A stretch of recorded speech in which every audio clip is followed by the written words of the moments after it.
In this video, I will be showing you how to trace your article forward and backward in terms of finding different references for your research.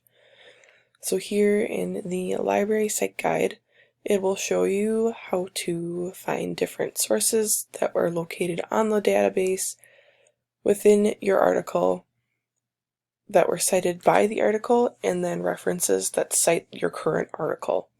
So it will show you how to trace your article forward and backward. So here with this article, there's a link in the left-hand margin called Cited References, and this shows you all the references that this article has cited within it.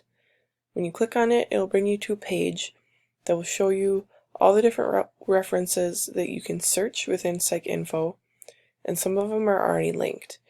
And you can use these references when you are trying to further your research. You can also find your article's cited research at the bottom of the article or on the last page in the references section. So if you just scroll down, you can see all of the research that this article has pulled from, and ultimately you can search all of this stuff as well. Every article has this, so when you're trying to find more research on your topic, feel free to use the articles that you found have used. So it will be a link in the left-hand margin of some research in the database called Time Cited in this database. When you click this, it basically just gives you a list of articles that are already in the database that have used this specific article within their research. So if you click this, it'll also bring you to another page. Kind of looks like the last one, but it shows you all of the research articles that contain the previous article as a citation in their research. So you can also use this function to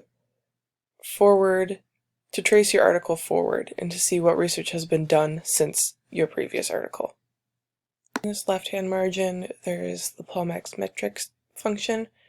Now when you click that, it will bring you to a page that kind of overviews the article, how many citations it has, the usage, and what's most useful here is this Scopus link.